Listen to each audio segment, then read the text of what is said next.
Hi, gorgeous lights.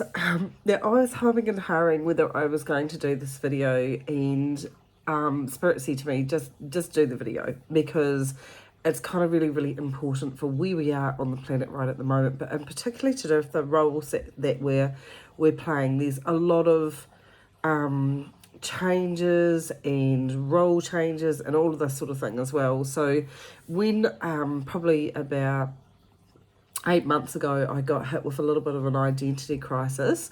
I decided that I would start to investigate divine feminine and basically trying to rework my own identity because I'd hit an issue to do with who I actually was. Now, you could say that it's kind of like a midlife crisis or it's an identity issue that actually comes up as you get older. But in reality, with all the women that I actually deal with, no, it's just it's a product of our societal programming, what you should look like, who you should be, how your hair should be, what fashion trends you should follow. Everything in society says that you are not good enough, or you should be aspire to be a supermodel figure, or you should look a certain way, or whatever. And I think along the way, I was kind of studying also as well divine feminine, and I was looking at the friendships that I had around me, who was agonising, and the amount of women that I talk to that agonise about a feature that they've got, whether they're going to have boobs done or Botox or whatever they're going to do because they are self-critiquing so badly. And I think along the way it was, I was giggling because I was thinking when I was really, really young, I really wanted to be, and I'm showing my age here, I really wanted to be a solid gold dancer, and I really didn't. I'm 5'2". I'm not a slim, tiny thing or any stretch of the imagination. It was so interesting. But that's what I aspired to be, and that's what I wanted to be because that was all the thing when I was young. That those dances were just absolutely amazing. Absolutely love Flashdowns, all the movies, absolutely everything. But what was underneath it is this what I call, or what Spirit calls as well, cross comparison of looking at somebody else and identifying that is better or that is more important than you, or that's a factory standard based on societal understanding, all those sorts of things. All these things combine to stop seeing you as the amazing, incredible, wonderful, one of a kind being that you actually are. And I do think women in particular are horribly, horribly hard on themselves and their own expectations of who they should be like what they should be like, and as Spirits just said, their body acceptance. You have one skin that you are in, and you were divinely crafted. I absolutely love that. Divinely crafted to incarnate here to be the perfectly perfect being that you actually are. Women struggle to accept this. I struggle to 100% to accept this. So we can end up doing like having exterior kind of cladding that is absolutely fine, and yet we are wanting to critique it, we're wanting to change it. And a lot of women I talk to now, they're still doing it. So they might have been doing it in their 20s, but they're still doing it. So if I keep saying to you, you're as unique as your fingerprints, then you are as unique, and everybody is looked at by other people as a complete package. They are not looked at by what we critique ourselves of. I wish I had bigger eyes, I wish I was slimmer, I wish I was this, wish I was that, wish I had a different shaped face, my teeth, my nose, whatever you're deciding to critique yourself at. So when I was in this really bad phase to do with this, which is to do with relationship energy, how I viewed myself, where I was in my life, yada yada yada, being single, all those sorts of things that actually contributed to it. I said to Spirit, I am done. This is really, really hard work. I feel very small. I feel very inferior. I just feel really, really awful about what I'm actually doing to myself, and I don't know how to stop it. And they said, that's okay. We will send you someone who will talk to you. And they said they will be the epitome of feminine, and there will probably be 2 of them. And I'm like, okay, and this is going to be interesting. I'll see where they'll go, because they have sent me people to talk to in the past, philosophers, all those sorts of things, where had the amazingest opportunities to actually talk to people that have actually been pivotal and never really known whether it's going to go until they actually tuned up. So I went to bed that night, and I have a rule with spirit, and those people that work with me quite a lot, they will know that I have a code, and part of my code is no touching. They are not allowed to touch me. They're not allowed to wake me up in the middle of the night. They are not allowed. It's a big code. You're not allowed to touch me, scratch me, pinch me, whatever. All the things that have happened to me inadvertently over my lifetime. There's a whole list. Not allowed to do. So imagine my complete horror at 4 o'clock in the morning when someone is poking me repeatedly in my arm, just gently, but poking me repeatedly. So I went, what? Because they know I don't like it, and I'm not particularly receptive if I'm being woken up by them either. And I opened my eyes, and the room was kind of, wasn't lit up, but it was lit up like there was soft lighting going on. And the blonde-haired lady, dressed in black, very high-necked, fitted body, top and short sleeves, and very blonde hair, very red lips, and very elegant. She smelt amazing, and she was voluptuous, and she was curvy, and she was leaning over me, and I was, what do you want?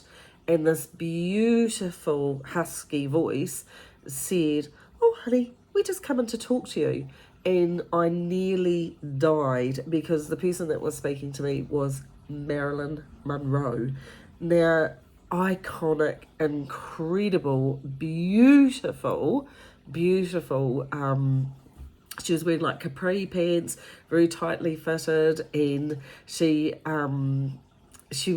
had her voice, I can't describe, her voice was very whispery, and the first thing I said to her is, I don't think that's your real voice. And she laughed, and she said, first I'll introduce my friend. And I'm like, good grief, there's actually another person in the room, and this person was also leaning forward as well, and she had blonde hair as well, and she was more curvy. She was very she kind of had a great booty, and she was very booby, and she leaned forward, and she said, oh honey, we didn't mean to wake you up. And I went, oh my god, that is Mae West. Now, I grew up in the 80s, big hair, still got big hair, and the iconicness of these amazing screen sirens for me growing up was just unreal. And they're in my bedroom, they're both in my bedroom. I was gobsmacked, and Mae West leaned forward, and she had a low cut top on, and she leaned forward and she said, honey, are you going to be a little bit struck dumb, or are you going to talk to us? And I was like, okay, because I had absolutely no idea. I was totally mesmerised and starstruck by the both of them. And I sat up in bed, and one sat on either side of me, and they said, you can ask us whatever you would like to ask us. And I just couldn't think. I was just visually just really taking them in as well. So Mae West started to talk, and she started to talk about the fact that she had this amazing husband that really supported her, and she stayed supported by him for her entire life as well. So she only really had one partner. So, and she also was talking to me a lot about men. Now, what I really didn't know at the time that they come to talk to me, this Mae West is the queen of one-liners, and she is hilariously funny, very husky, very drawling voice, and she actually speaks amazingly well. She actually pauses as she talks, so that you can be caught by her attention. She doesn't rush anything that she says. Even though she's quick with the quips, she actually would make sure that she has 110% got someone's attention. And she said, this, we're going to teach you about the art of femininity. And I said, yeah, but you worked in Hollywood. So that's a really, really, male-driven industry at the time. She said, oh, honey, that's why you got to know how to lay on the sugar. And I just laughed because I'm like, we don't do this anymore because we kind of have a tendency to feel that we shouldn't be exposed in the female figure, or we shouldn't be this, or we shouldn't aspire to that, or boobs, or whatever. It's got really messy. Like I said, it's got really, really messy. And she said, but if you got it, you got to own it. And I said, well, how do you own it when you're looking outside and you're looking at what societal programming is? You should be, 5'9" or whatever and have fantastic legs. And she goes, oh, push. She said, don't worry about that. She said, it's all in your own style. It's all in where you accept yourself. And she said, and you're not competing with anyone else. And she said, it's really, really important that you actually own your femininity rather than actually saying, I have to be a certain way, or I have to do this, or I have to do that. And I said, what did you really, really love about yourself? And she said, I said, was it the attention? And she said, well, no, that attention was the part of what she'd chosen to do. She liked entertaining people. She liked being in around people as well. But she said to me, she said, you can never, ever get caught in a conversation with men where you're outbidding men, where you are pushing their buttons and trying to prove a point that you are quicker, faster, smarter than men. And she said, because you already are. So what do you need to do that when you already know that as a female you can provide any solution that you can, that you can sort any problem that you've actually got, and you're incredibly capable. But she said, what you do need to realise is you don't need to prove your independence by that. Divine feminine doesn't compete with divine masculine. Divine feminine turns up being a beautiful complement to divine masculine. And she said that you've really got to own that you're an amazing, sexy, desirable person. And that is, I can feel something be cringing. And trust me, I'm sitting in bed in my nightie talking to these two women going, oh my God, I'm cringing. I'm in these iconic presences. And she said that, she said she made me laugh because she just said, well, honey, if you got it, you flaunt it. And I'm like, wow, isn't that like stereotypical from back there? And she goes, are you happy in your life right now with who you are as a person? And I'm like, well, I kind of like aspects of myself as a person, but you're like the whole package. She goes, well, I didn't start out in the whole package. She said, I started out building my style, deciding who I needed to be for me. And she said, you might have said that it was Hollywood fix, but she said it becomes so second nature that this is who you actually are. And she said it didn't do her any harm at times to not have to force situations, not have to demand that she was on an equal footing or anything like that. She said, I had a really, really, really good life as well. And she was all, just seriously, all about sensual, not sexual, just sexual, but sensual energy, which is just absolutely incredible. So she said there's nothing that can't be fixed with a little bit of a shimmer, because she said she did a little bit of a shimmer. She said it changes the energy, it stops the intensity, it helps you own your body. And don't forget, this is when I was really at a point where I was like, what, who do I need to be? Who do I need to tune up as? And so, she was talking about owning what are the things that I love, what are the clothes that I love, what do I like about myself, and accentuate that feature, not for anybody else but for me, so I start to love the skin that I'm in.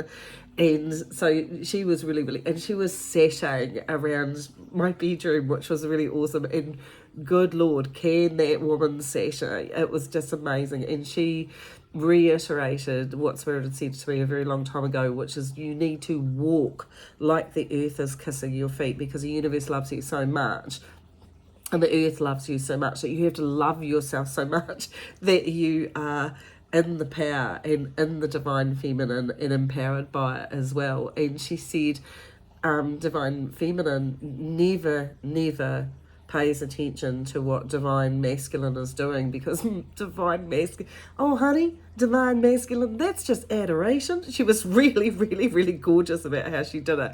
And I just keep laughing because she's just very, very satirical, very, very funny, but very just practical with it as well. So all of this time, I had Marilyn sitting on the other side of me, and I really, really wanted to ask her the question. I wanted to ask her the question whether she took her own life or not, because that was just absolutely huge for me as well. So when May patted me on the hand and she said, well, honey, that's all my info that I can actually give you. And I was really paying attention to so much how she just oozed femininity. It was just incredible.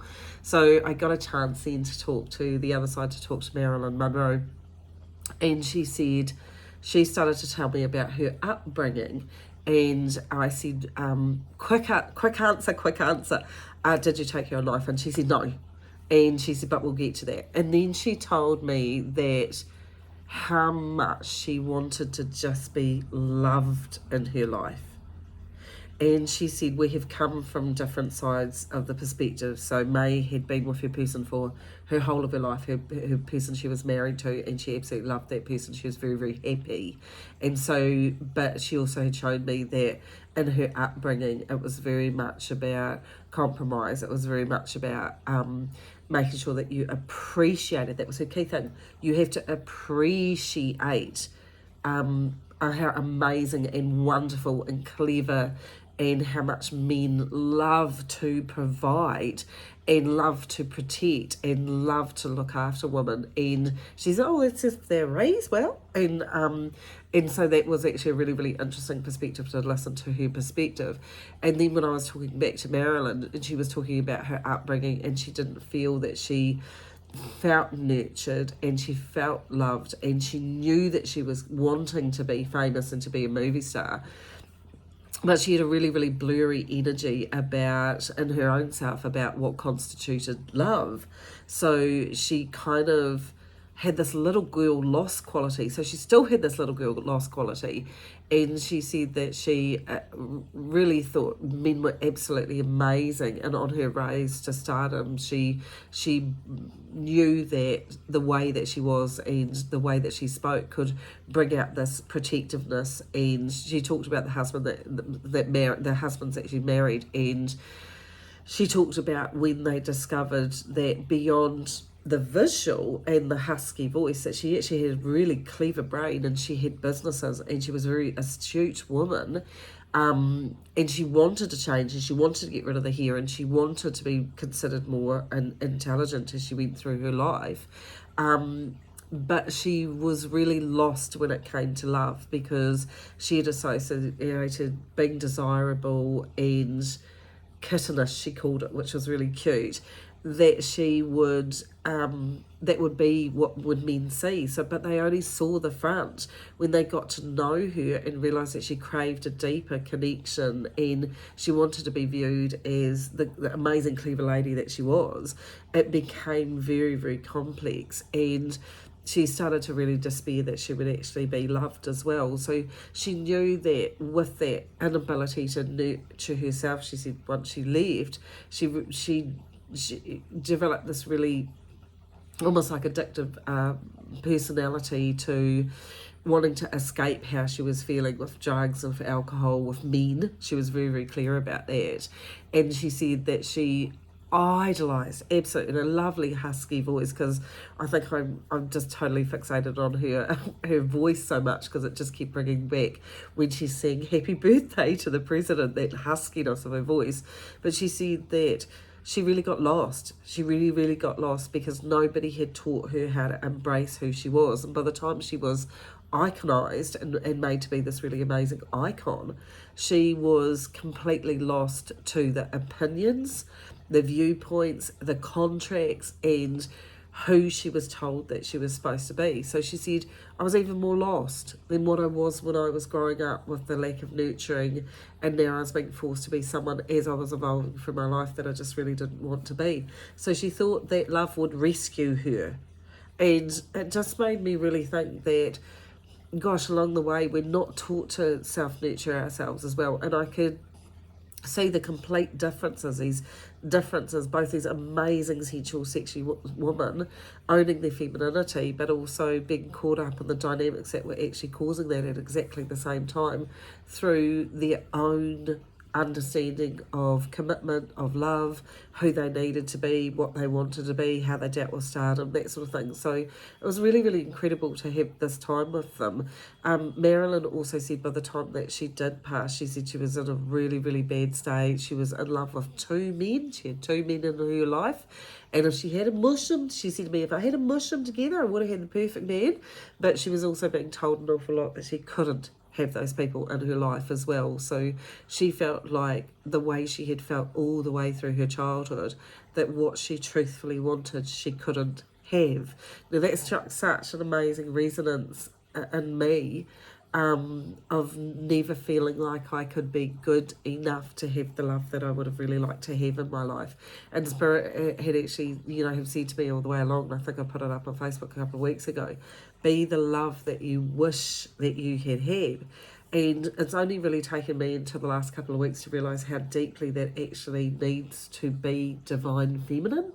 It needs to be everybody, but with divine feminine, because what it does is it starts you on a really big journey of accepting you, nurturing you, and loving you. Now, when you do this, divine feminine, and ladies, when you do this and you really invest into you, and please stop telling yourself that you're actually really selfish, because Marilyn said when she did try to invest into herself, she was cut back and she was told that she's got a persona now, that she's got this way that she has to do the world, and she had a lot of the directors and movie companies telling her what she could and couldn't do, which is spiraling her even more. So she couldn't have the people that she loved. She couldn't have the life that she wanted. She couldn't. And she said it just kept reinforcing and hitting the strand where she didn't actually love and accept herself enough. So it was fascinating, absolutely fascinating. 2 hours with these women, it was an absolutely incredible and life-changing. But it also has embarked me on a journey of actually coming into being the love that I didn't feel that I've had in my life, realising that it is important to a degree when you feel that wounded to get that from other people. It is really, really important to gift that back to yourself. So when you do it, it has a really, really weird impact. It stops you critiquing anything about yourself, what your hair's like, what your skin's like, what your body's like, and it takes you into this massive love affair, which Mae West had been talking about, with yourself, with your life. And as you raise into that frequency, then you can really expand into exactly who you need to be for you.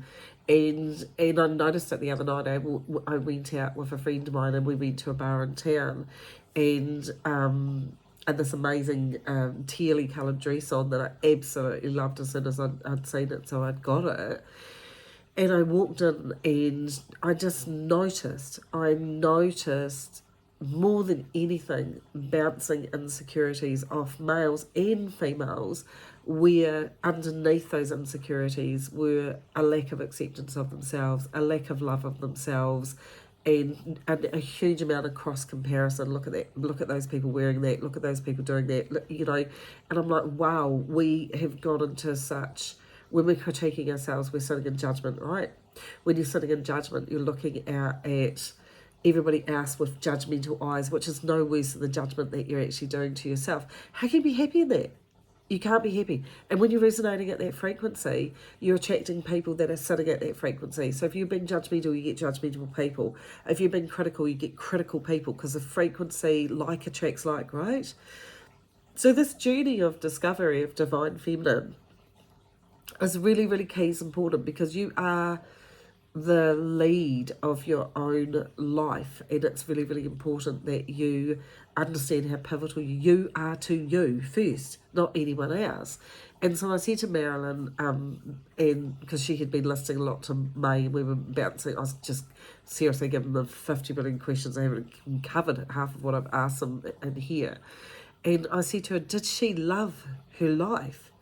And she said, you cannot love your life, in a lovely husky voice, you cannot love your life unless you love yourself first.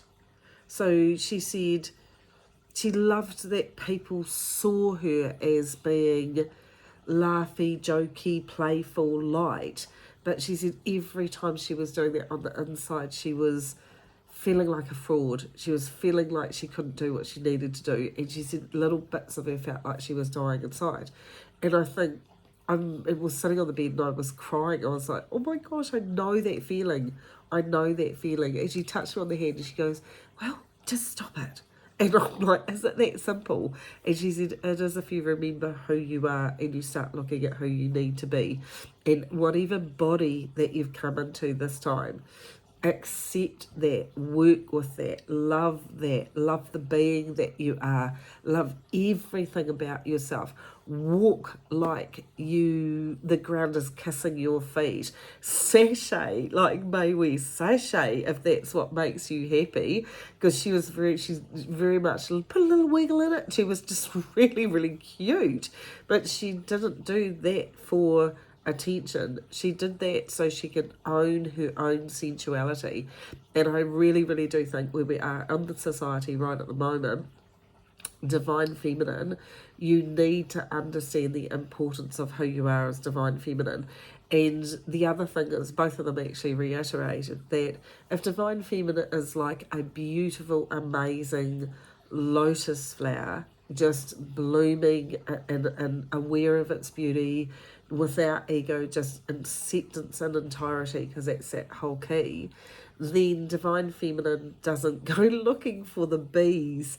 And I'm like, what's the bees? And they're like, well, the bees are males. Males, if you're single, males are really, really intimidated by divine feminine. If divine feminine is stepping into masculine behaviour, which is searching, hunting, looking at men as, I'm going to go after that one, because that completely goes against masculine behaviour, because women are these amazing, capable, incredible, and I'm certainly not saying that you dumb yourself down by any stretch of the imagination, but you need to own your feminine. If we are turning up, and our society programs us to turn up in a really, really masculine way, be independent, look after the kids, do your mortgages, do everything, to the point that I have clients that say to me, well, why do I need a man? And I'm like, you don't, but are you lonely? And they're like, yes.